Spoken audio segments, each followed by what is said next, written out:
Yeah, good afternoon, everybody. Welcome to the first session. As the chair of this session, it's my pleasure and privilege to welcome and to introduce very briefly the speakers of this panel in order of appearance, as you can see, before I will get into my introductory remarks.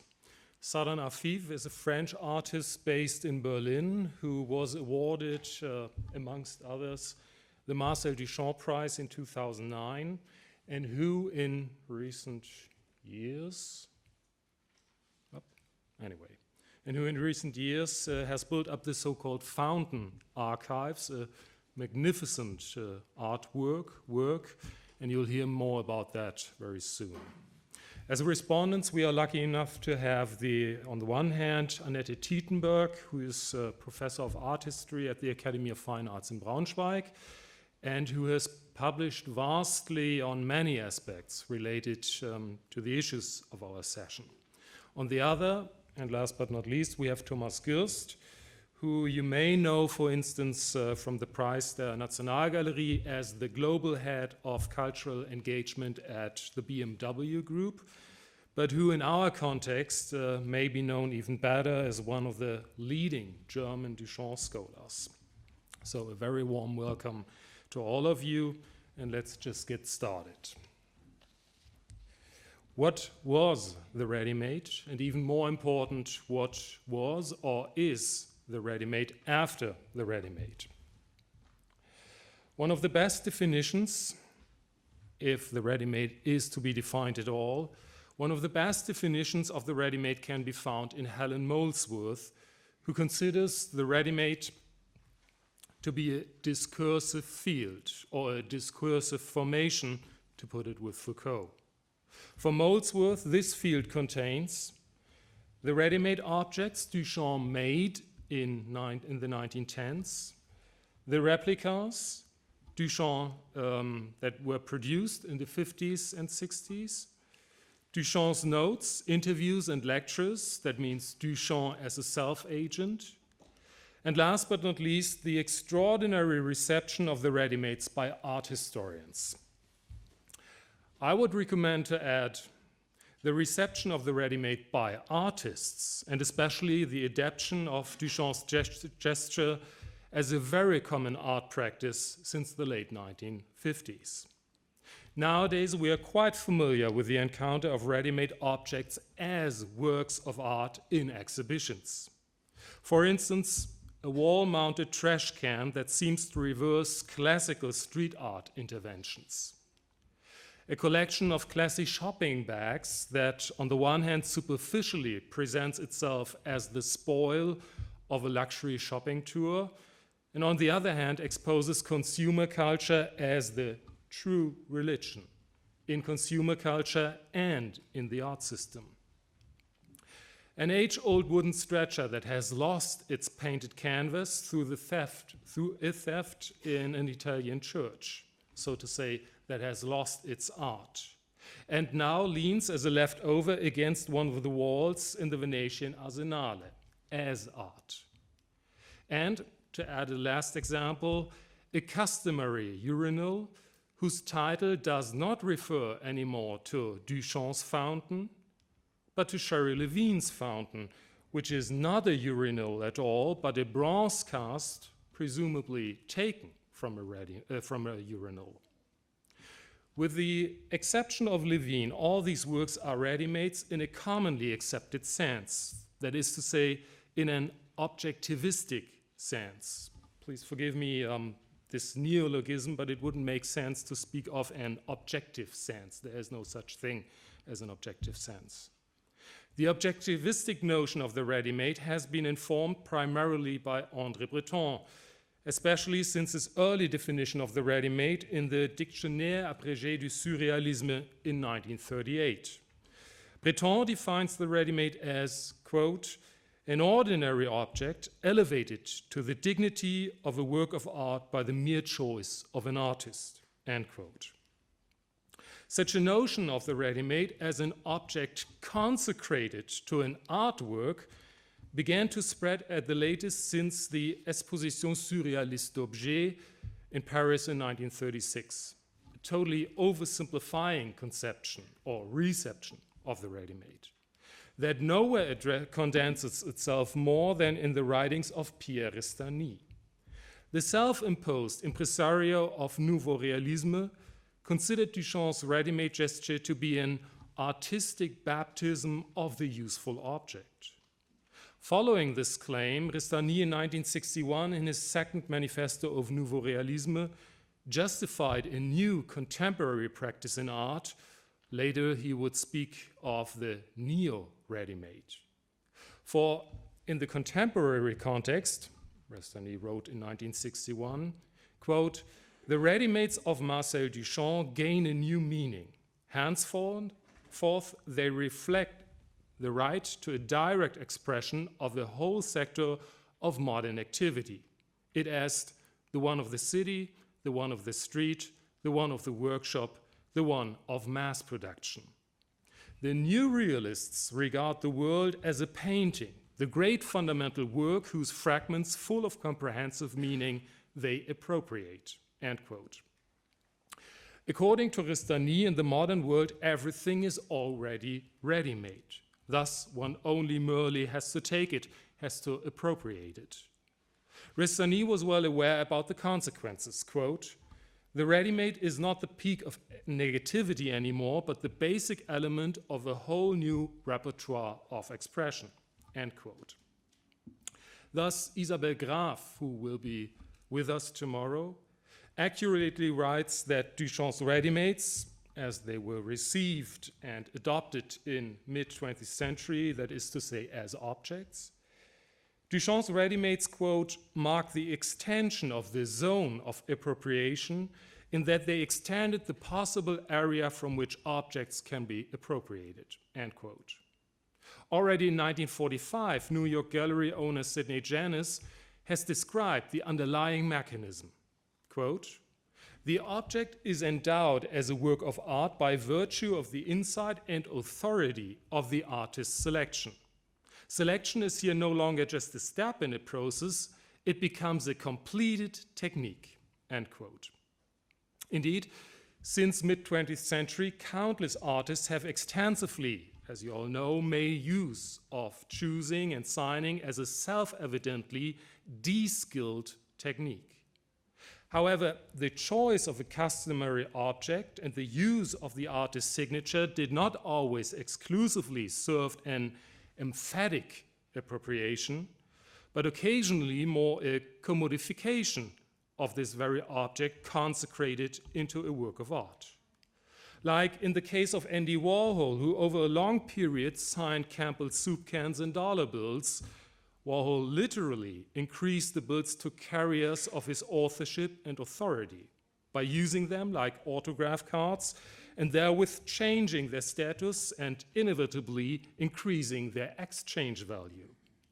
Such commercialization and commodification ranges from Mimo Rotella's self-ironic Petit Monument à Rotella to Joseph Beuys' noiseless blackboard eraser and Martin Kippenberger's Alkoholfalter, up to Sherry Levine's edition of Two Shoes, replicas of those pairs of shoes that Levine sold for $2 each in a gallery in New York in 1976. So to say, a self-appropriation, if not a commodification of a former artistic attitude. Oh, sorry, that's the Levine multiple and the original, one of the original shoes from 1976. In 1996, Italian artist Maurizio Cattelan commented in his very own manner on the complete disposability of the technique and the ubiquity of art objects produced by this very completed technique of choosing and signing. Due to the fact that the curators of the group show Crapshoot at the Art Center de Appel in Amsterdam gave him only very little time to consider a contribution, but surely also inspired by the concept of the exhibition that was supposed to deal with transgressive interventions, Cattelan decided to take the path of least resistance. Without further ado, he broke into the nearby Gallery Bloom, There he cleared the offices and exhibition spaces, including the exhibits of Dutch artist Paul de Roy's. He then wrapped everything in foil and packed it into crates, and afterwards displayed the stolen items as his contribution of the exhibition crapshoot. Regardless of the question if the whole story is true or not, the disrespectful title speaks of Catalan's attitude towards contemporary ready-made practices, another fucking ready-made. I wonder if with Catalan, the ready-made after the ready-made attains a point where in the 1910s, the initial ready-made had started. Because the initial ready-made, at least in its early days, as Dieter has already mentioned, was not an object. In any case, it can or should not be reduced to its objecthood, even more not to an object that Duchamp would have promoted to the dignity of artworks, as Dieter has already mentioned. Already half a century ago, Mexican writer and Duchamp interpreter Octavio Paz pointed out that Duchamp's ready-made was not an object. Paz realized that in the ready-made we have to deal with a profoundly individual artistic practice that cannot be managed with an objectivistic notion of art. Quote Paz, "One could almost say that the ready-made is not a work of art at all, but a gesture that can be executed only by one artist, and not even by any artist, but even just by Marcel Duchamp," end quote. In accordance to Paz, the ready-made is a very specific, even individualistic artistic practice, a practice Duchamp developed, as he put it later in his life, to revolt against formulating. We could consider his practice being specific in a double sense of the word. Specific insofar as Duchamp's ready-made practice was radically different from any other artistic practice in the 1910s. Specific as well in the sense that his practice is inseparably linked to Duchamp, to his attitude that, amongst others, condensed in one of his notes that later became very famous and is tightly connected to the ready-made. Quote, "Can one make works that are not art?" In asking for works that are not art, Duchamp asked himself to make something without having to make by hand. A ready-made object like fountain therefore results, as Duchamp put it, from the choice of an object that is ready-made. Instead of making it, it is ready-made. It results from the choice of something manufactured that is made by the hand of another man. Then, instead of making, I take it ready-made, end quote. Submitting the urinal fountain anonymously to the Society of Independent Artists in New York in April 1917 was Duchamp's litmus test on the question of non-art. Duchamp launched a commercially available object, and that of course immediately provoked controversy, but not a scandal, as is often to be read. Its rejection then confirmed officially an entitled, signed and dated urinal is not art. Thus, Duchamp would hardly have been surprised, in fact he would have been delighted, reading in the New York Herald on April 11th that the urinal is, quote, "by no definitions a work of art," end quote. Playfully, Duchamp had achieved the certificate that half a century later Marcel Brod has attached to the exhibits in his Musée d'Art Moderne by means of labels, indeed as art, indicating this is not a work of art. It is one of the great staircase wits of art history that those replicas produced in 1964 as stand-ins for Duchamp's mostly lost initial ready-mades of the 1910s are not ready-made at all, but meticulously constructed sculptures imitating manufactured objects. Dieter Daniels, in his forthcoming book on the object history of the ready-made, speaks of post-ready-mades. In my own forthcoming book, I prefer to call these accurate replicas remades. Just a little bit of self-promotion. Indeed, this is not a book, but more a Robert Gober fake.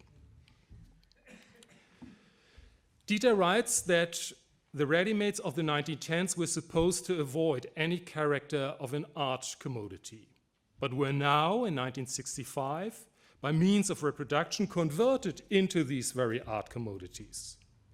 Maybe one could elaborate a little bit on this and say that the remades are non-works, to put it with Georges Didier Huberman, because Duchamp did not do more than to approve the technical drawings and to sign the copies by hand with his written signature, something he would not do with the initial ready-mades. In the 1910s, he mostly wrote his name on the objects, but did not sign them in the conventional sense. Actually, he avoided the gesture of the signature.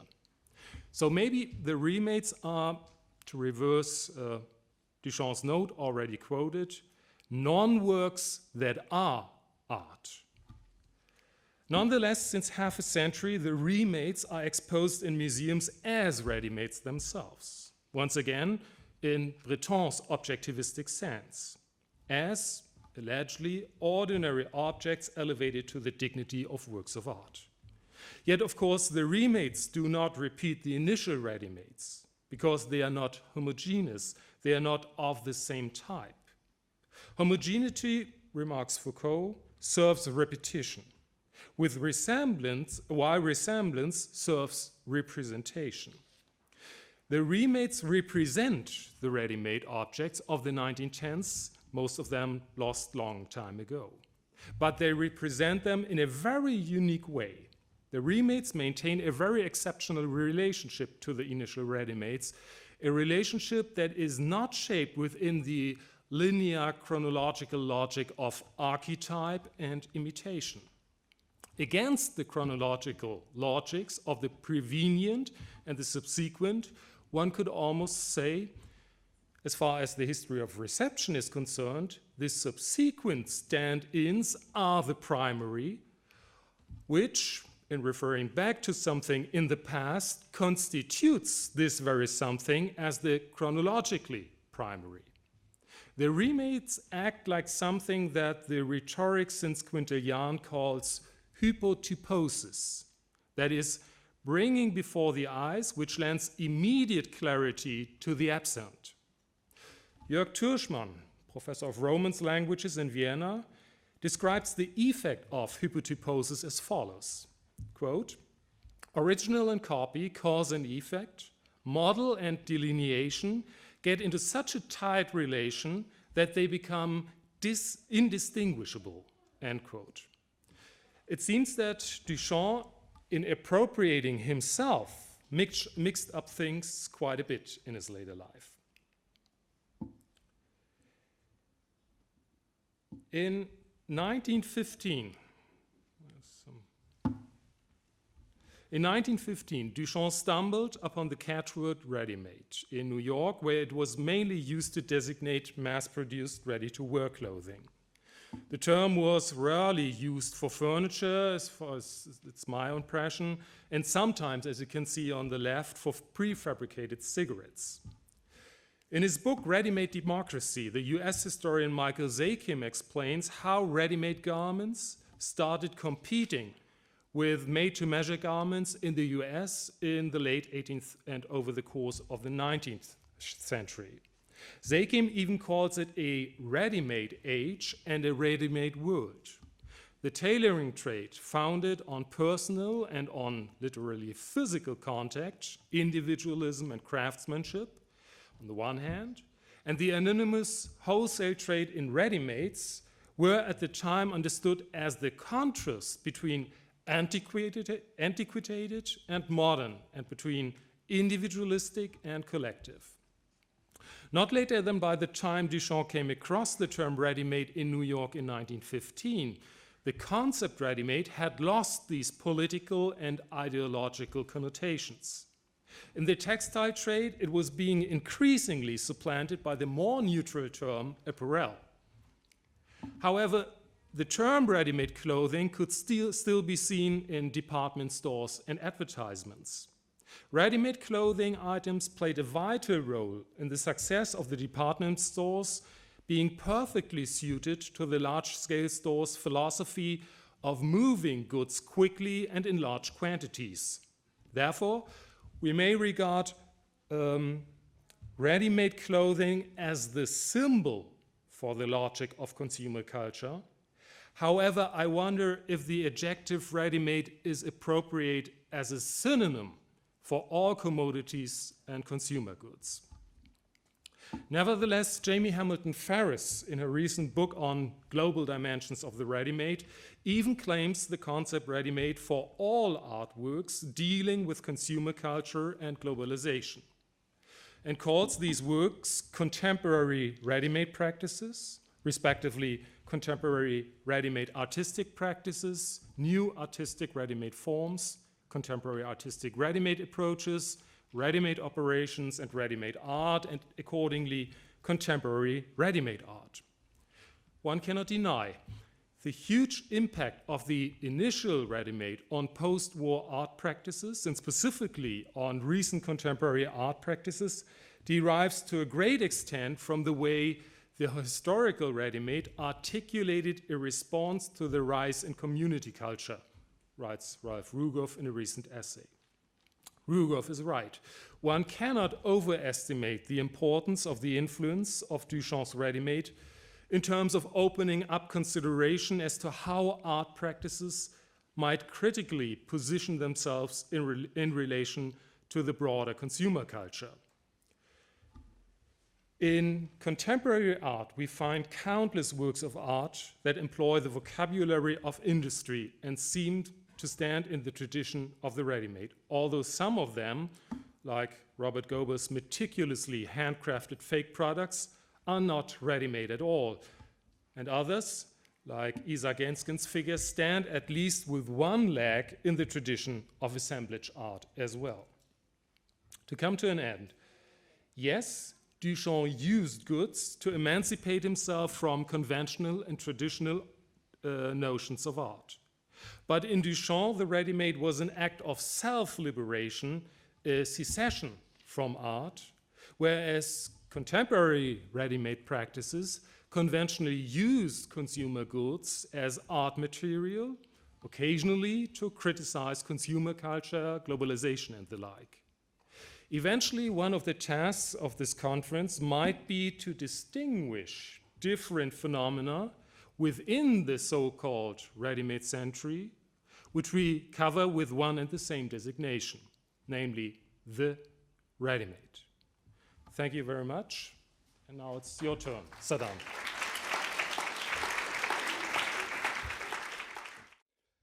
Hi. So, as you will hear, I'm French, and my English is not, I'm not so confident with my English. Then I wrote a text. Then I have to read this text, so I hope it won't be too boring for you, but I will try. So I'm here to share my experience with one of the artwork I'm developing for a long time in my studio. So I'm the artist, I say that, excerpt or something like that. 10 years ago, in 2007, I started collecting all the books, newspaper, magazines, in which I could find a reproduction of The Fontaine by Marcel Duchamp. As you will see, what may be seen as a joke became over the time a vast undertaking. There are more than 900 items in the archives now. To carry out this project, I had to establish a simple set of rules.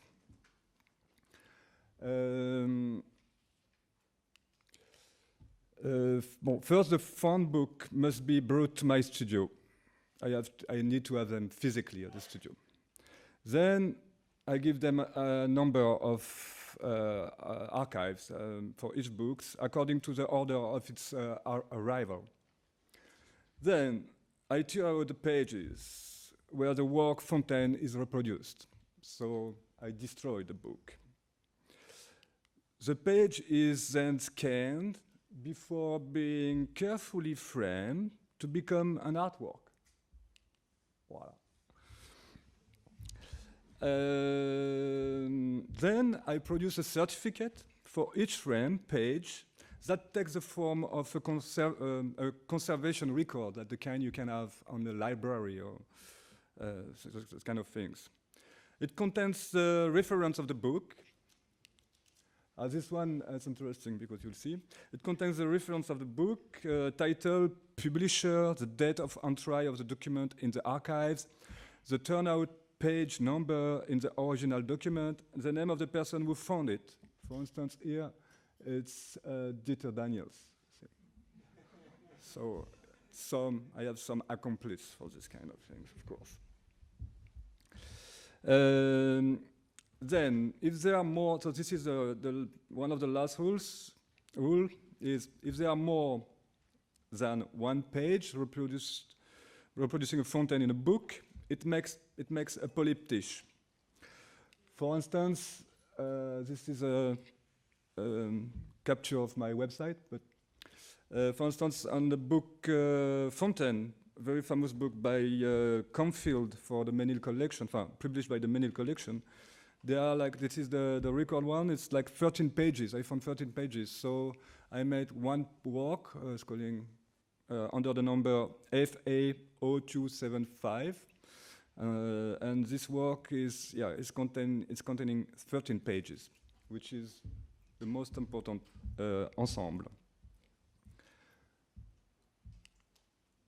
So, as you will see, like there are 3 pictures of my studio. So the books are bring on the studio. So I store the books on shelves there, and it's starting to invite me. And so it's very like it's 10 years work. And in the beginning, it was very small ideas, but as I follow it very, very precisely, it's starting to be a big invasion of my studio. So it's probably 2014.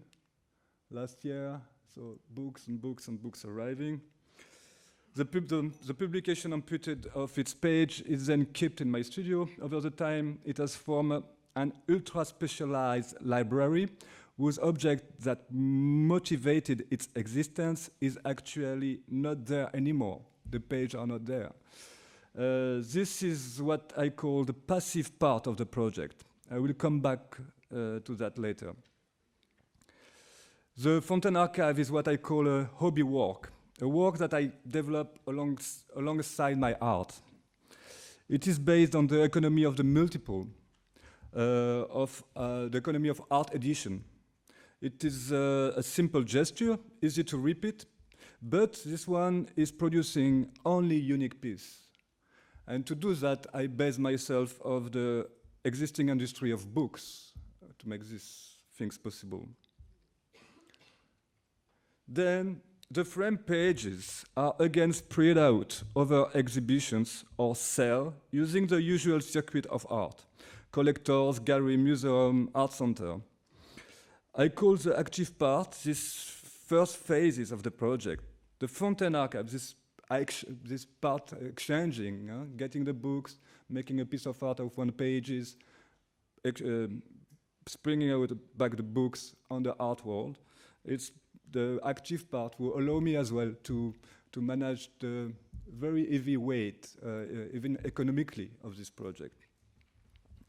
The Fontaine Archive, which is the name I gave to the whole enterprise, is as well an open platform that many people have appropriated. Well, for instance, Dieter Daniels came with 1 book. So this is the base of appropriation. Like some people come to my space, to my studio, or send me books. For that reason, I also, to be able to share this project, I create a website. So this is some images of different kind of way of showing the work. This is every time grids, for instance. When there are quantity like that, it's starting to be interesting because it's readable as well. And you can start to cross, for instance, this kind of fake news, there are so many on it, as well the real interesting things said on the Fontaine. There are so many books representing the Fontaine from so many different kind of fields. This is just incredible. And so this is as well, you can make transversal reading of this work as well. It could be, well. So here I'm supposed to show you a bit the website, but I don't know, does it work? Maybe, no. Can you help me?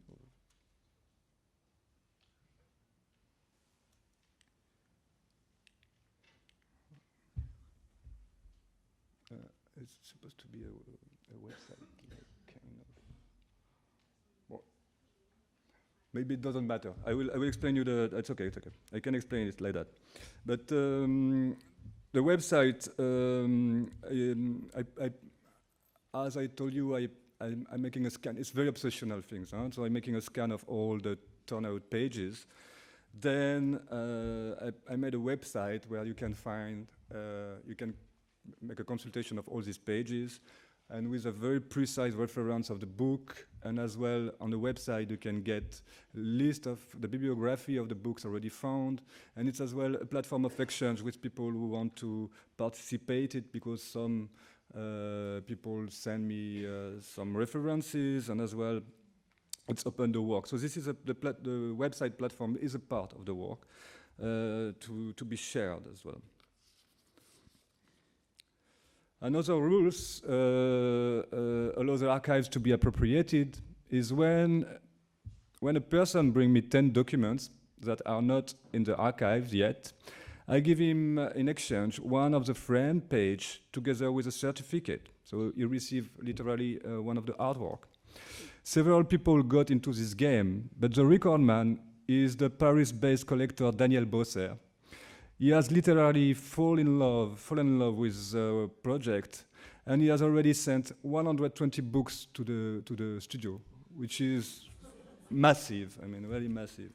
And so, with more than 10% of the collection, that makes him the first contributor, and also a leading contributor who is still helping me to develop and to promote the project. Now, for instance, every time I'm exhibiting this project, he's here. And when the project was on view in Pompidou, he was there probably once or two a week, sending me some pictures and speaking with the people and saying, like, it was very interesting. No, it's creating a real interesting relation, actually.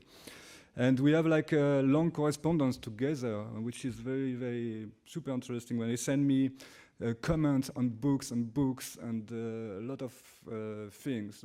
That's kind of works creating as well this kind of relation. What next? I mean next. Okay.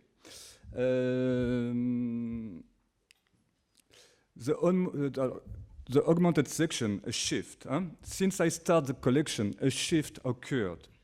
The frame pages have been exhibited very regularly over the past 10 years, and of course they have produced their own comments. The Fontaine Archives as an artwork started to be mentioned in catalog, magazines, and exhibition leaflets. But in those publications, the image of the Fontaine illustrating the article is going with my name, as you can see here. So this is the first page has been published in the exhibition catalog, The Present Order of the Disorder of the Future, held at the Museum Kleve in Germany. It got in the archives in 2014 under the number FA0366. Those specific publications built an archive within the archives that I called augmented, because Duchamp was saying the viewer is complementing is making complement of the object. And here, the object is literally augmented. This section counts now more than 100 items, which is not bad, I mean, compared to the... Since the shift appeared, it is not uncommon for a journalist, a critic, or an editor to offer me his complicity, asking me if he can reproduce some documents of the Fontaine Archives to be sure his publication will be integrated in the section augmented. So it's creating kind of perversity as well with the system, because of course people call me and we organize some publication to be sure the Fontaine Archives will be reproduced, then those books are incorporated to the project. This way, a sort of little diversion of art history takes place. It is a process that could be called an epiphyte process, like from the name of these varieties of plants that use other plants as a support for their development, but which produce a beneficial ecosystem around the colonized trees. Okay. As I mentioned earlier, all the books destroyed, amputated from their pages, form the negative of the work, or the mold. It's really the mold. Stored on shelves at the studio, they became over the time the material of a sculpture that I presented for the first time along the augmented frame last January at Centre Pompidou, and which are still visible for a few days at the new Muséum National of Monaco. So this is the way, so this is what is the work now, huh? After this exchange things with the frame things, we have some sculpture made out of all these books, made out of all these books. They're like voluntary put at distance with this showcase on the shelves. And behind we can see the augmented section. So only framed page were speaking about the work, only this one running like that. And here on the side, it's something else, but it's very part of the work as well. There are a little text which is a song. For more than 10 years now, every time I'm making a new artwork, I ask my friend to write some songs about the artwork. And this is a future development of what we are seeing now. So we are every time, it's a very long process things. Okay.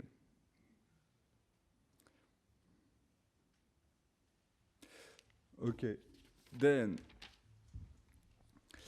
what I would say is like the mechanic and dynamics that govern the ecosystem of art make the production of the Fontaine archives possible. The appropriation, or ready-made, if appropriation there is here more than in simple code of the Fontaine by Duchamp. It's really this system we are inside, we are making the work.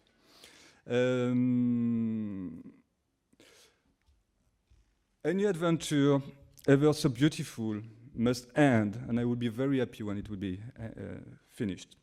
At some point, and I decided to close Fontaine Archives at number FA101, 1001, as an obvious and literal reference to the tale of the 1001 night. This to underline my interest on how artworks can produce narrative. Because I'm more interested by the idea of the Buddha of the bathroom than by the object itself. This is more my question in my work. All these things, how works are developing narrative and how we look at works. And on this very first, this is the blind man, the second pages we haven't seen yet.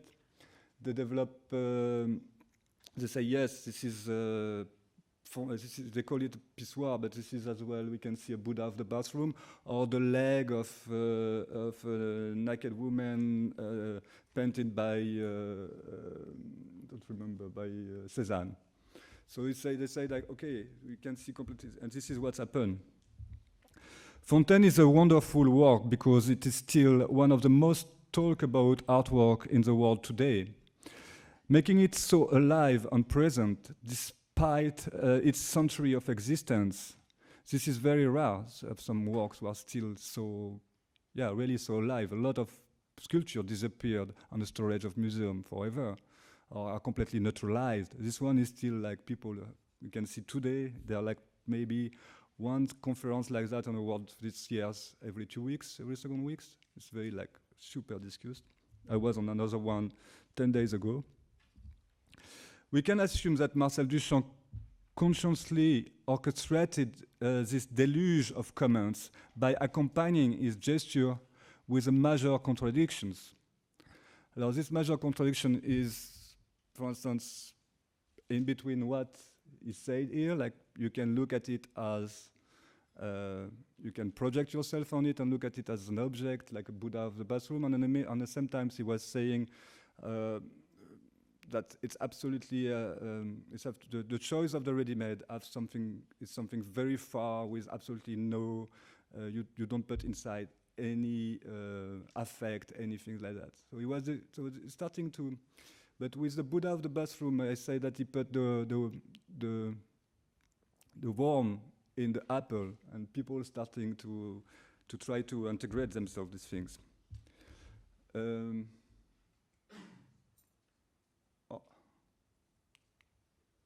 shit, I'm missing very important pictures. Anyway. Every artwork is like an alien. This is my conclusion in a way for us. And the comments we produce on them are part of the process of their integration in our community. When Duchamp tells us, c'est le regardeur qui fait le tableau, this is the beholder who is making the pictures, he reminds us how responsible we are for the way we look at things, and that our gaze has the power to influence the perception we have of the things in general and the work of art in particular. Our projection on artworks built an immaterial form next to their physical form. With our prejudice and our curiosity, we literally influence their form.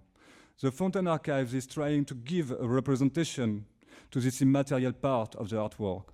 You can consider that all these books are as many point of view, developing so many different approach of the work, that they are creating altogether this immaterial thinking, body of thinking, which is part now of the work.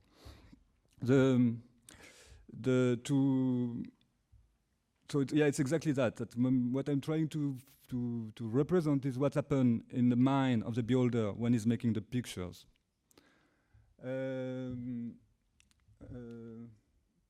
Just a little things. After 10 years, I've been my studio invited by all these pictures of the Fontaine of Duchamp. I started to look at this subject as well in a very different way, and so, yeah. For instance, I'm very surprised at participating to many, not many, but at least 5 lectures or things like that about Duchamp, and there are a lot of people who are completely obsessed about the urinal, the idea of peeing, and as well, most of the artists or people who make vandalism act with the Duchamp fontaine, trying to pee on it and all these things. Me, when I look at the fontaine, I don't see anymore the pissoir. For a very long time, I see something else. I don't know. I see this now. I see the object by Duchamp probably, or something, which is not anymore this. And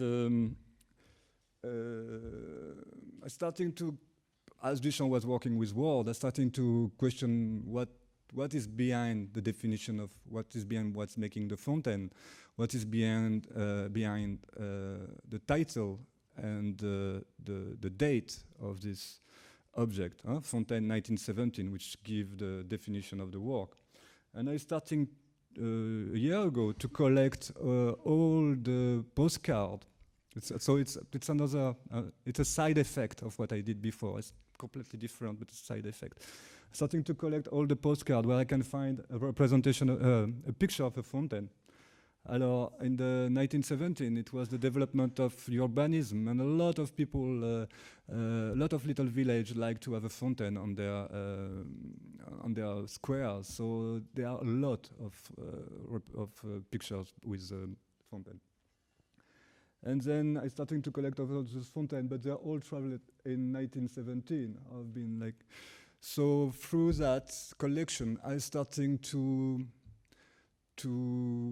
see what's happened, what's surrounding the fontaine when it has been made. So we are in the middle of at the end of the war, but the baddest moment of the war. So most of those postcards have been sent by soldiers.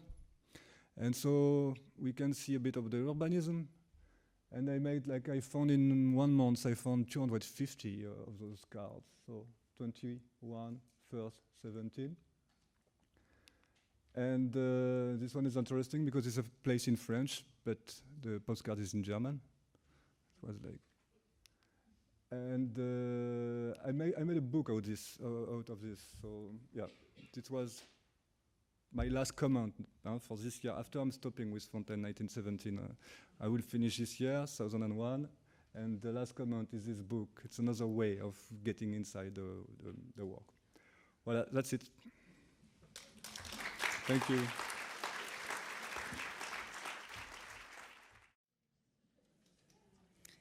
So I'm the first respondent today, and therefore I haven't brought any slides for you. I'm just talking let's say 10 minutes, and this is a kind of, responding what we have heard before. Ready-made, baby ought to celebrate. Ready-made, and now it's time to deviate. This is a song text written from Red Hot Chili Peppers in Stadium Arcadium 2006. The term ready-made, we have heard it today, is far away from being exclusively used in art history, and art theory. You may eat a ready-made meal for dinner this evening. Most of us wear ready-made clothing. We sleep in ready-made beds. We sit on ready-made chairs. We use ready-made templates if we set up our websites. The broadcasting service is talking of ready-made recording, which can be used to produce a ready-mix sampling. And if you want, you may buy a ready-made company in Slovakia for the price of €499, which is constructed solely for the purpose of resale to the clients, and therefore it never carried any business. Not to forget, linguists have identified different types of ready-made language. The frequency of ready-made expressions in our language is quite remarkable. One researcher working on a United Kingdom-based corpus of spoken language calculated that 70% of the running words formed part of recurrent word combinations of some kind. As you see, ready-made is a term used since the beginning of the 20th century in different fields of knowledge to mark something which is part of a prefabricated and more or less standardized world, which seems to have no history, which is made to be reused and consumed, and which promises to leave a profit. Ready-made means the opposite of being produced just by and for a single person, a single moment, a single room, a single style of living. The situation of living in a prefabricated world is very familiar to us nowadays, but for Marcel Duchamp it was quite new. At the end of the 19th century, Marcel Duchamp grew up in the Normandy, in the countryside, in a rural region. And for him, the industrialized world was undiscovered and exciting, full of secrets, poems, jokes, and surprises. As an expert on dialectical thinking, he was able to laugh about the embarrassing, alienated life and work forms of the 20th century, even in the art world. As he once said, quote, "Since the tubes of paint used by the artist are manufactured and ready-made products, we must conclude that all the paintings in the world are ready-mades aided and also works of assemblage." End of quote. Remembering the beginning of his own ready-made story from a distance, after more than 30 years, Marcel Duchamp wrote down, first, bicycle wheel, second, pharmacy cheap reproduction of a winter evening landscape, third, snow shovel in advance of a broken arm. For me, a ready-made has nothing to do with an objet trouvé. End of quote. This sentence seems to be addressed to André Breton, who mixed up the ready-made and the objet trouvé in the year 1938, defining the ready-made as an ordinary object elevated to the dignity of a work of art by the mere choice of an artist.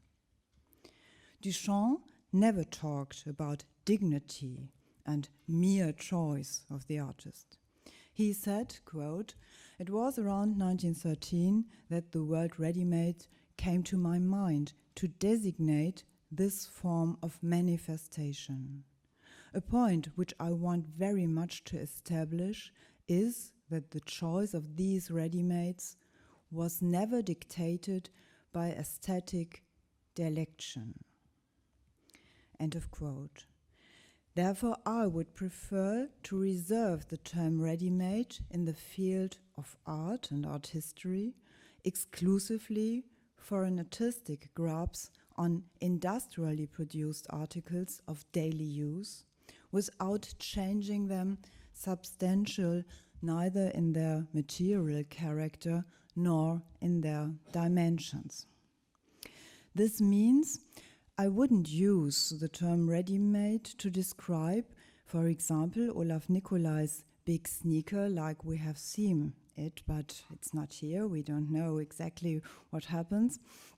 The big sneaker on the photography is a brilliant comment on desire, consumerism, and status. But in my view, it is a sculpture invented and realized by an artist who guarantees with his name and his reputation for the quality of his idea and work. Just as little I wouldn't call Saâdane Afif's fountain archive a ready-made. For me, this is a collection, an artist's archive, which commands a small part of Duchamp's ready-mades concept, the reception history of fountain. What we see on those photographies is a valuable and famous artwork, and we all know who has initiated the cooperative process of collecting those reproduced photographies of fountain. It was Saâdane Afif. For me, an important point of the whole ready-made discourse is that the artist isn't the creator of the object which he exhibits. The object hasn't to be special. The object hasn't to be special or unique or remarkable to become the initial point of a communication process which puts authorship into question. In other words, the artist creates a situation and a story. First of all, the artist has to choose an object from the plenty of mass-produced goods, of standardized no-name products. Then he or she has to be able to produce an additional benefit. This additional benefit may result from an added name or title, from the institutional context, from the fact that the object has been touched and signed by an artist. And last but not least, from the presence as, for example, a photography, as a reproduced image which circulates homelessly in a media world. Finally, the art viewer has the duty to reveal the benefit, which seems to be the opposite of profit in Duchamp's kind of thinking.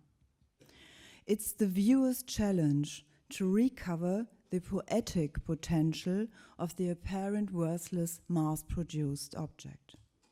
Therefore, the art viewer needs a signal to let him or her know that he or she is on demand and on stage. And this signal is the exhibition space itself, where, like Brian O'Doherty noticed, all impediments without art were removed. The space stripped bare by artists, curators, and architects.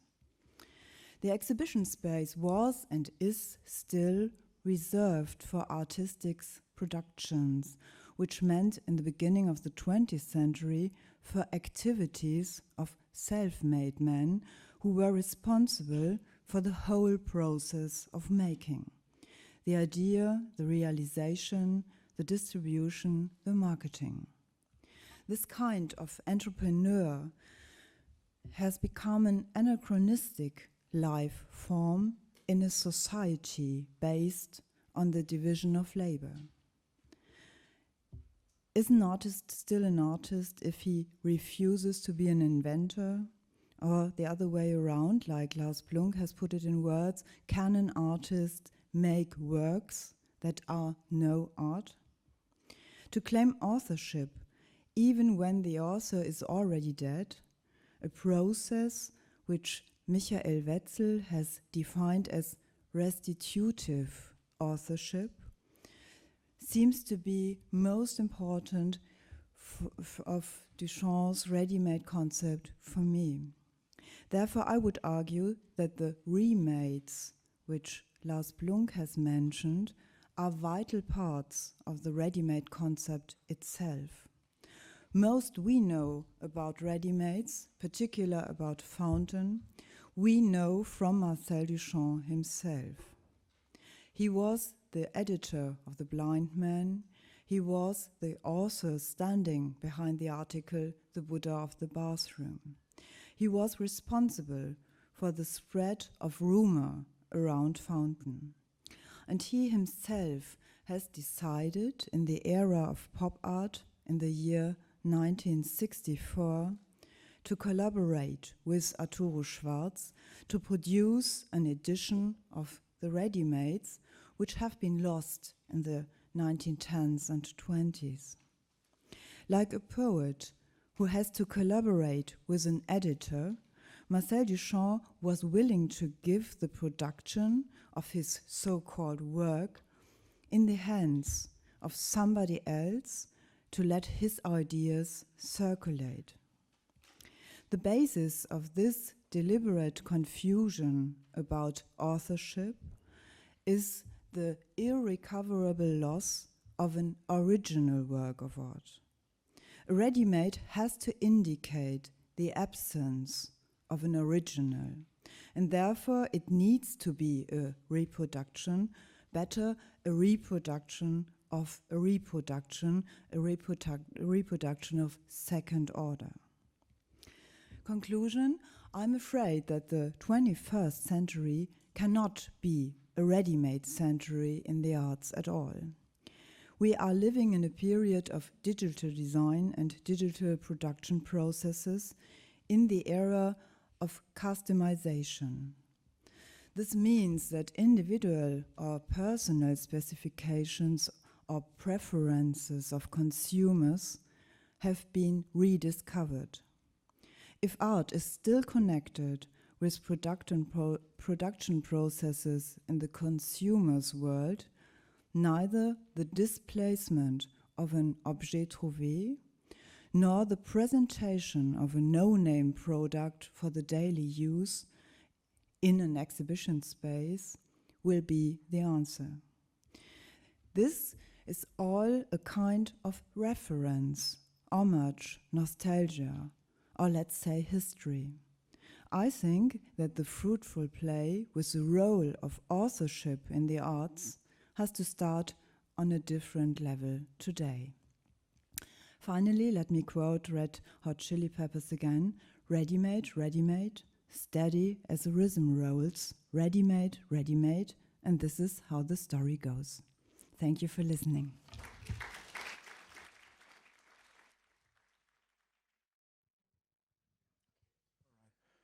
Hello. Ladies and gentlemen, I'm that one person that's standing between this thing and the break. So it's also worth it to pay maybe attention for another 10, 15 minutes as I'm the second responder to what we've just listened to. I'm very happy to be talking about Saâdane a little bit and also delving into a little bit what Lars Blunck got us into. But the first thing that I wanted to say is that, you know, let's not forget, and it shouldn't come as an art historical afterthought, that the ready-made is also a lot of fun, and it's very obscene, and all the different things that evolve around the ready-made, I tried to pin down when we had many talks going on 4 years ago, celebrating the 100th anniversary of the ready-made. There was actually Olaf Nicolai and me talking about the ready-made, this is working, talking about the ready-made at the Boros collection, and I tried to pin down all the different things that go around it, you know, the non-Euclidean geometry, fourth dimensions, gray matter, anything that has not to do with the retinal only, with what meets the eye, you know, that rendezvous, that private experience, and all of these things that evolve around it. the ready-made after the ready-made is what we're talking about. Now, Christian and Karen wanted this for their collection. So what I'm saying is even art historical notes are now being considered artworks as long as they're dealing with the ready-made. But the one thing that I wanted to really get into quickly is there's an overlooked ready-made that has not actually entered scholarship yet. And I found it so interesting and I wanted to bring that up. It's not a discovery of my own, but it has to do with Saâdane a lot. And I thought that maybe Saâdane doesn't even know about this. Of course, he certainly does with all the research he's done, but maybe there's a slight chance that he doesn't. And so let me just, in the year 2000, the selected correspondence of Marcel Duchamp was published by Hector Obalk and Francis Naumann for Thames and Hudson. There's a letter in there from early 1919 that Duchamp wrote to one of the Stettheimer sisters. He met the Stettheimer sisters. He came to New York after the Armory Show, 1914, 1915, and he met the Stettheimer sisters, wealthy daughters of a German immigrant, that all fell in love with him madly. He gave them French lessons or whatever, but they were very happy with Marcel Duchamp. And he actually, you know, there's Carrie Stettheimer, who built a little dollhouse all her life. Duchamp painted a little nude descending a staircase for her, which can still be seen in that dollhouse in the Museum of the City of New York in Manhattan. There was Florine Stettheimer, famous artist now, that Duchamp gave an exhibition to even shortly after she passed away. And there was Etty Stettheimer, that Duchamp was probably most closest to of the sisters because she was a writer. And Duchamp appears in some of her novels as a character. And actually, he wrote that letter to her, that's part of a letter to her. He writes to all the three sisters. He wrote that part of the letter to Etty, and he from Buenos Aires. He had fled New York because he had fled the war, and now he had fled New York to Buenos Aires because the war was still going on, and even as a Frenchman, he wasn't safe from the draft. So there was another reason for this 32-year-old to just leave and leave for another country. And so he went to Buenos Aires. He had asked her 3 times. He asked Eddie, are you going to come to New York? Are you going to come to Buenos Aires with me? And he didn't. So she didn't. But he was there, and then he writes her a letter. And he talks about the ready-made, actually, and that is what I find tremendously interesting. And it is being seen, you know, it is being recognized here. You can see by the footnote that, you know, there was some research going into this, what he is referring to in that letter. What is interesting, though, is that Hector Obalk, as co-editor of this book that appeared in 2000, of this book, he also wrote an article that was published in TUFE, the Marcel Duchamp Studies online journal, talking about the ready-mades and the progression of ready-mades. What I think is very interesting, especially today and with this conference, and I think that's where Dieter Daniels, that I have to thank for putting this together, and Lars Blunck's research is so amazing, that both of them really look at this, you know, they're chronicling the ready-made. You know, the way we look at the ready-mades now from 100 years ago is very different because we see them as looking back 100 years. But they looked, and Dieter Daniels in 1992, Duchamp and the anderen was really doing that. What was known about the ready-made in 1915? What was known about when the first time that Duchamp really came up with that term ready-made? What was known about all of that? So looking at it from this chronicling perspective, what is interesting is that Duchamp, for those of you who can't read French, I just wanted to translate that real quickly, is that he writes to her, have you heard about ready-mades? If not, ask Rocher, André Pierre Rocher, a close friend of Marcel Duchamp's, about them. That very funny article in the Tribune that you mentioned is a ready-made. I signed it, but I did not write it. Je l'ai signé, mais pas écrit. That's what he writes in that letter. And Hector Obalk, although he writes that book about the ready-mades, he doesn't bring up this article as a ready-made. How do we know that a certain article is that we're talking about, the nude descending a staircase, man surveys us, is written by Henri McBride? Because Duchamp goes on and writes about the cheveux ondulés, which he no longer had, or which he only had as a child. And we know that from this article here, which is the article that is being referred to in this book, which Duchamp calls a ready-made, this article itself, you know, the Henry McBride, an art critic, writes somewhere in the text, it might be too small for you to read, he's only 28, because that article appeared 4 years earlier, dresses most correctly in the mode, describing Marcel Duchamp, and is quite handsome, you know, as Duchamp really was, with blonde, curly hair. So we know about the cheveux ondulés because this is the article that refers to his blonde, curly hair, which he said he never had, only as a kid. So what is interesting is that Duchamp says this article is a ready-made because it is signed a ready-made. And Dieter Dahlis was referring to that earlier letter that Duchamp wrote to Suzanne, his sister, when he was in New York, and he asked her to sign an object as a ready-made, in this case the bottle dryer. It gives her the exact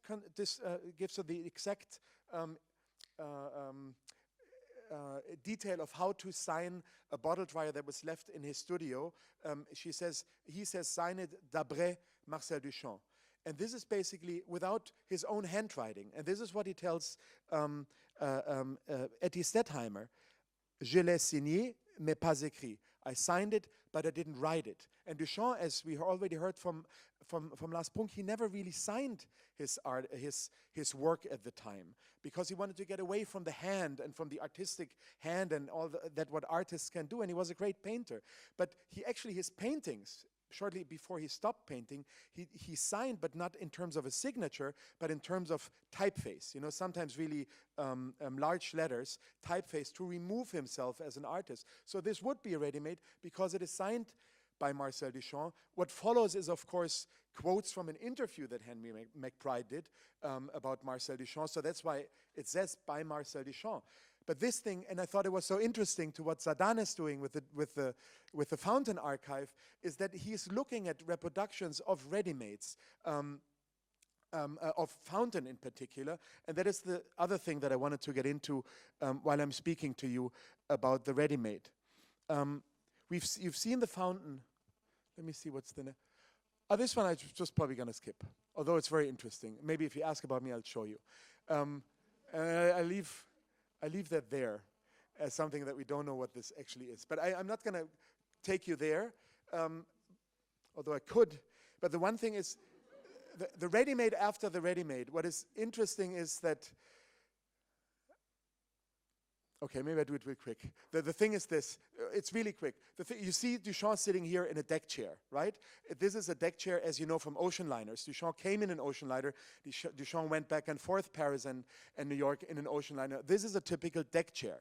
And there's actually a note in the deck chair that we know from the white box that was published à l'infinitive in 1966. That is actually not my research, but research done by Rhonda Rowland Shearer. There's this postcard in the white box note where nobody actually knows where that postcard comes from. These are facsimile edition of Marcel Duchamp's notes that he published 2 years prior to his death. You know, he published many boxes, but this one he published 2 years prior to his death.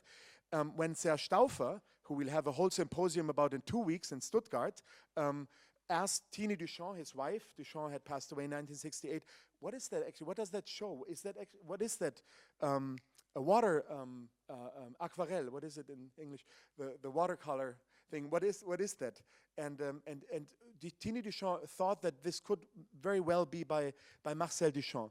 And if you turn around what it says on the back by 90 degrees, actually the way that the fountain is also turned around when we see it on a pedestal and displayed as it is now, Duchamp talks about in this note about two similar objects of different dimensions, but one being the replica of the other, like two deck chairs, as we have seen Marcel Duchamp sitting in one large and one doll size, could be used to establish four-dimensional perspective.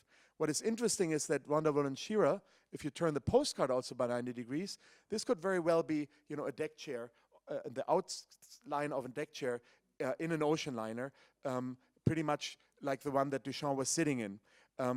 That could be a stretch, but it is interesting when you see what all the research of Duchamp is about. Now, what I want to get into is you guys, because you know the one thing that is always talked about in Duchamp research is that, you know, what Duchamp himself said, it's the spectator that makes the artwork. You know, it's you, the spectator as contributor. When you talk about what museums are trying to do right now, it's also DIY, do it yourself, you know, bringing the spectator, do something hands-on, have him contribute to what it is that we see. So the one thing is that I try to do that really with the fountain, the way that Saâdane is collecting all that massive archive in terms of the fountain. It is also interesting to be celebrating, or was interesting to celebrate the 100th anniversary of the fountain. And just one word about the fountain. You know, you saw many, many pictures of it. It says Armat on it, right? And Duchamp was all into puns. And this is known in Duchamp research. I just wanted to throw that at you as well.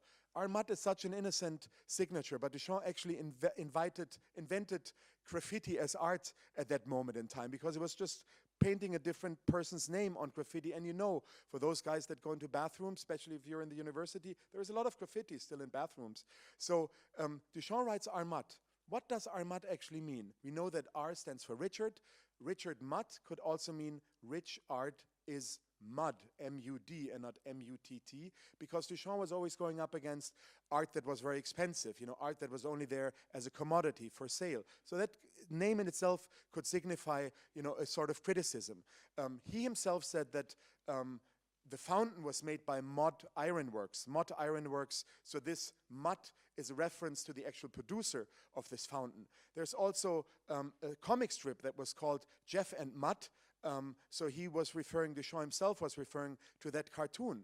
But knowing that Duchamp was also, could also speak German and was playing chess a lot, we know that Matt means mate. There could also be, in terms of the German, Mut, or read in English as mat, could also be schachmat or checkmate. So bringing in, what he's doing with chess. If you read it the other way around, it's not Armat, but Mat R, which could also be the German Mutter. And as you know, this goes very, very far.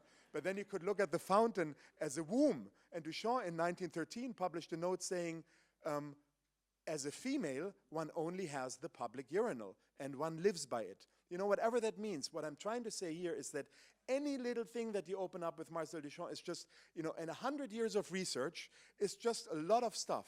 So how do you celebrate 100 years of Marcel Duchamp's fountain and you return it to the spectator instead of this little art historical circle where we come up with these funny puns that I'm boring you with, is that we thought, or I thought rather, let's do this hashtag 100, let's try the fountain, hashtag, what is it? Hashtag Fountain 100. It's still alive. People post still on that. There are hundreds of posts, and I approached all the major museums that have works by Marcel Duchamp in their collection. So the MoMA, the Philadelphia Museum, the Centre Pompidou. Of course, the Haus der Kultur in der Welt was involved, as well as the Staatsgalerie Stuttgart, who's having that great Stauffer Duchamp symposium in 2 weeks' time. So there were actually about 20 museums around the world that I said, look, April 9th is the day that the show where Marcel Duchamp was supposed to show under a pseudonym his Fountain 100, April 9th, 1917, in New York, was the day that the show was supposed to open, and that happened to be a Sunday this year. So let's turn April 9th, 2017 into the anniversary of the 100-year celebration of Duchamp's fountain. And even if you don't have the urinal or a replica of the urinal in your collection, there's men's room in every museum, right? So let's just use the men's room for an impromptu homage, for talks that can be going on where people just bring the text or talk about Duchamp or sign the fountain Armat. And this is what actually happened. I was so happy that many of these museums actually said, yes, we're going to participate. Because I said, it doesn't cost any money. All you have to do is open your restroom, turn it into a unisex restroom, and have all these impromptu homages going on and deal with Marcel Duchamp. And do this online, do this via the hashtag. And, the Tate opened their doors, and they got, 20,000 views right away. And the world press picked up on that. And it became that funny story of... Thank you. I'm the one who was doing a very interesting talk, and just give me 2 more minutes. No, Lars, you have to do what you have to do, but you could have told others as well. I'm done. The thing is this, because we have been running out of time 25 minutes before I even got on the stage. Thank you. So the thing is this, the one thing, I'm just going to show you pics. So we had all these international museums contributing, and the good thing was that it became a real interactive thing. This was just posted right now under Fountain 100, and it's a woman saying, look, this is what you could wear for Halloween. And now, it also became a good story because MoMA, the chief curator there, Klaus Biesenbach, he told me, yes, we're going to open up our doors. And then it was free entry for everybody who said on April 9th, my name is Richard Mutt. They would be let in for free. But then MoMA, when Artsy and all these people that covered this, or ArtNet, asked MoMA said, we don't know about this idea. So it became this meta level of a story where this could just be a prank and not really happening. And MoMA was going back and forth of whether they should allow visitors for for free or not. So all of this was happening. The Städel opened their doors, Haus der Kultur in der Welt opened their doors, Staatsgalerie opened their urinals. All I wanted to say is with Marcel Duchamp is really you know, it's what was iconoclastic before in terms of these gestures of really opening up the door for iconoclasm and something that's going up against, you know, the canon of the arts, has now, of course, returned full force as an icon when we look at the ready-mades nowadays. What was an iconoclastic gesture is now an icon in the middle of what we think about the arts, and that's where I think also art history has changed because of the ready-made, and thus I would also like to argue that art historical writing needs to change. You know, we need to put more feelings, enthusiasm, and exclamation marks in our, you know, trying to win over people and make them understand that Duchamp still matters. Thank you very much, and sorry for being a little over time.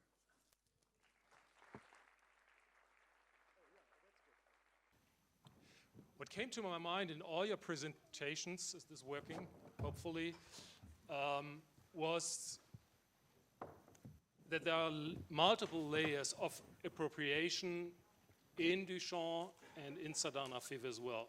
But there are also multiple layers of delegation, of delegating things. So Dieter Daniels was talking in his introductory remark, or left the question open, when something is ready. One can also ask, when is something made, when is something done?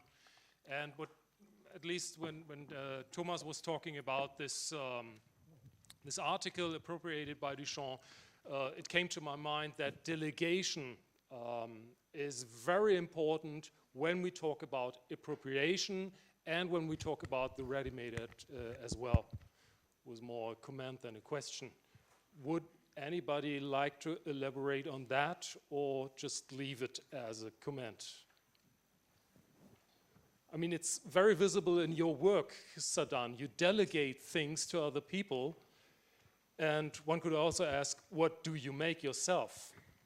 You appropriate, yes, you tear out. It's more using know-how. Know-how as a ready-made in a way. Some people know to do things more than I do, but sometimes the things they are doing can be meaningful for something I want to do, and I'm using a know-how. But you also have people bringing the books to you. So yeah, this is. Yeah, but I think for this work, it's really what I was trying to say. This is all the economic system of art is the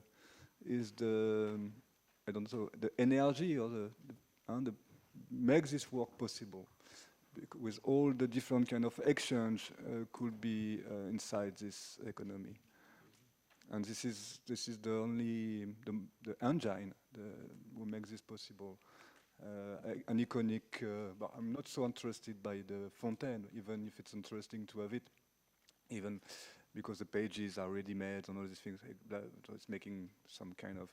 But I'm much more interested by the way the work are creating narration, how we integrate artworks in our community.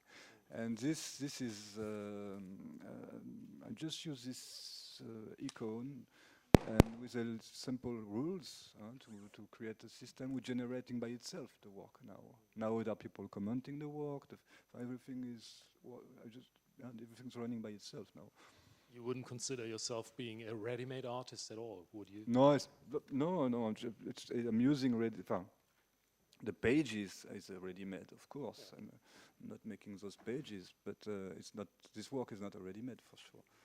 That's, I agree with you for that. And for sure, it's not a ready-made, but it's just it's the result of a long time process with rules, dealing with the art world. Part is sell, part is exhibiting.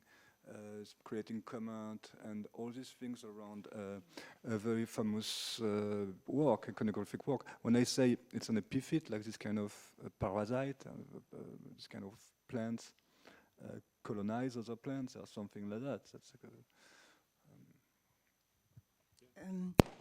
I think it has to do also with the book itself, because it's already printed, and my idea was that Duchamp is in a way still a poet because he writes and he needs an editor. This is the idea with Arturo Schwarz. It's the same in literature, and the mechanization started 400 years before in literature, so this was the first area where typewriting was a kind of mechanization, and the question was the same: is this still literature if somebody is printing it, is editing it? So in a way, it's not a delegation, it's a kind of cooperation with somebody who's very professional in that way and who's a specialist in distribution.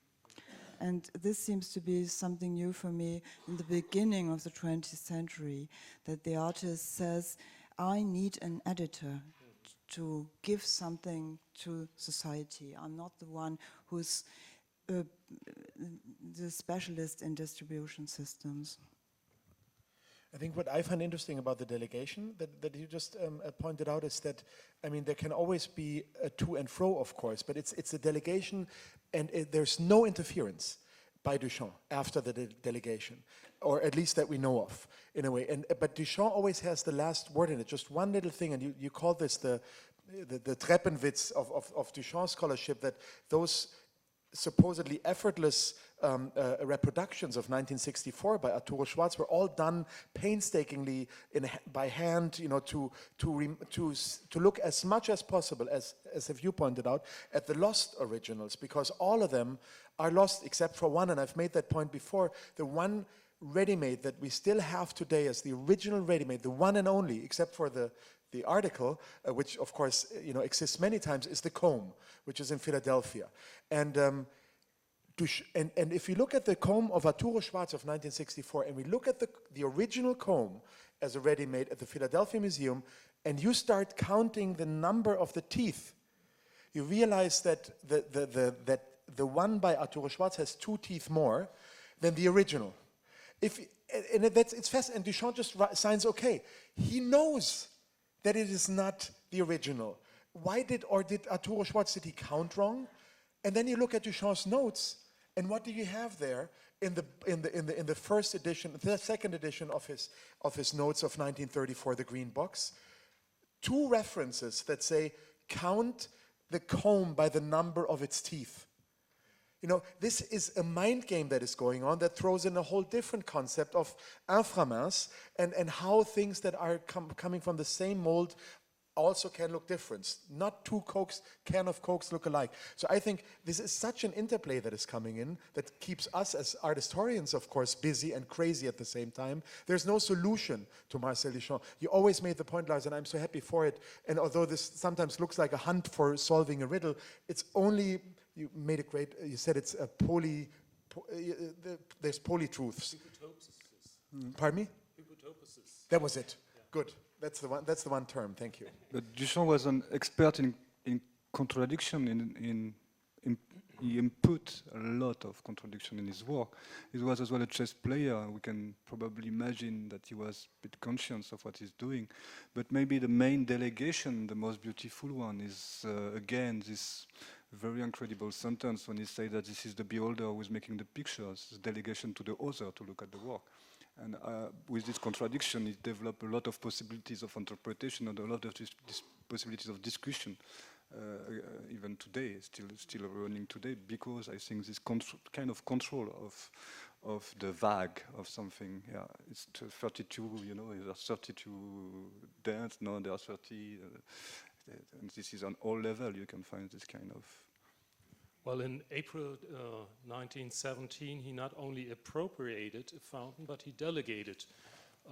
It is not sure if he bought himself the urinal.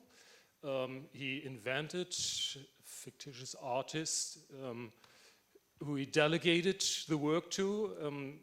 Some of you showed this image from The Blind Man saying, by Richard Mudd, by Alfred Stieglitz. He delegated to make a reproduction, a photographic reproduction, and he even delegated to the Society of Independent Artists, saying the exhibit refused by the Society of Independent Artists. So everybody else did something, made something, but he himself seems to have done nothing. So this was the reason why I brought up this, this notion of delegation, because it helps putting the ready-made not only, or appropriation, not only in the field of consumption, but also in the field of production in a way, by mixing up these two entities, consumption and production, like Paper Weibel has suggested, by inventing a prosumer. In contemporary consumer culture, we are not just consuming, we are not consumers, but we always produce something. We are always on the side of production. He calls this prosumership. And I think this intrigues me as far as you are concerned, but as far as Marcel Duchamp in 1917 is concerned as well. Because there's no such thing as only consumption, only appropriation. There are also, well, there's also production in a way. And if we look at it from a historic point of view, you just bring up 1917, and we talk about the ready-made after the ready-made, and we talk about the whole thing of this being an iconoclastic gesture, and now it is an icon, of course, of modern and contemporary art still. But if I would argue that the ready-made after the ready-made is already Duchamp's ready-made of 1914, of 1917, because the discourse is already going on of whether not only photography should be art, we know about that discussion, but whether household fabricated objects should be art.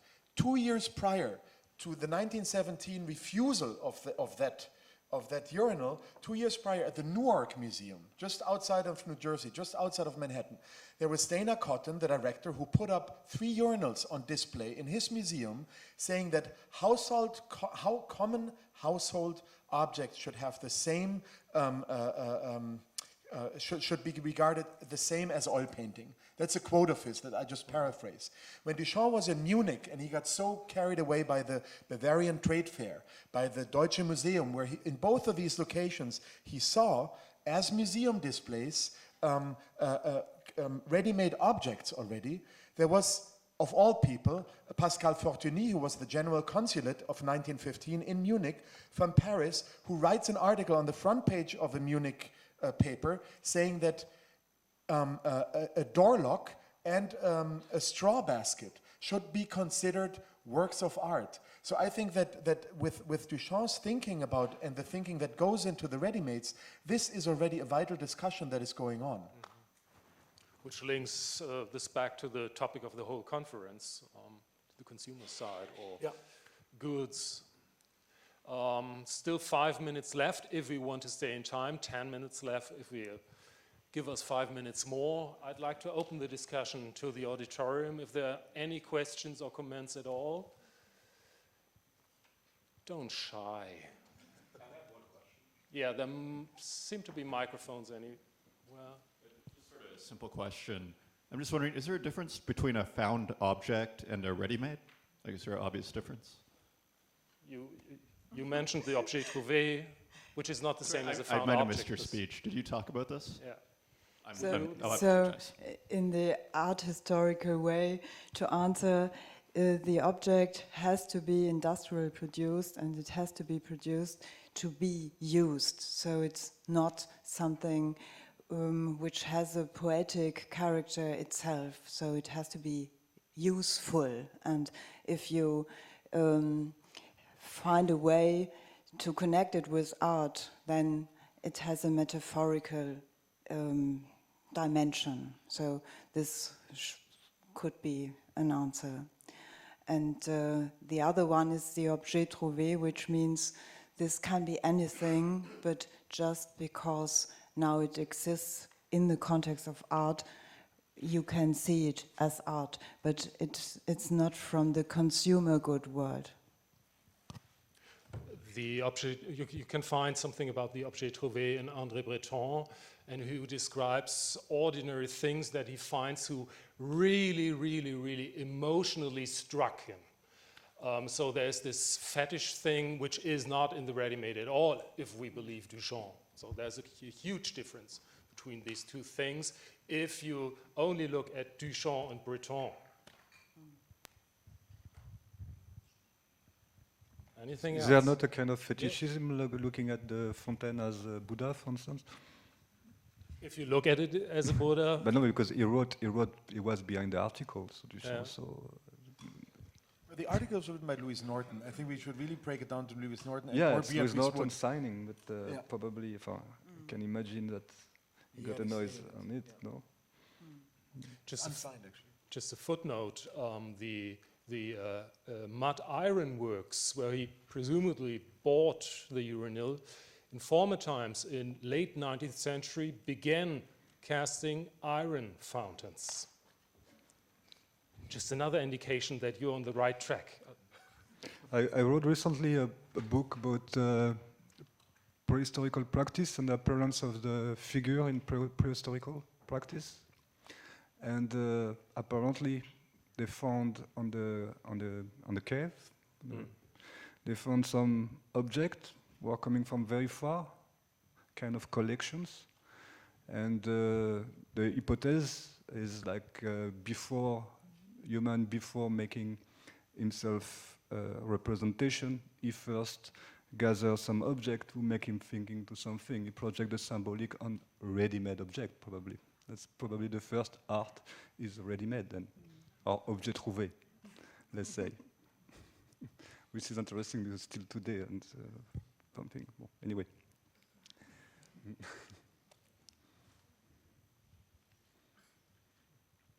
Any further question? Where's Dieter?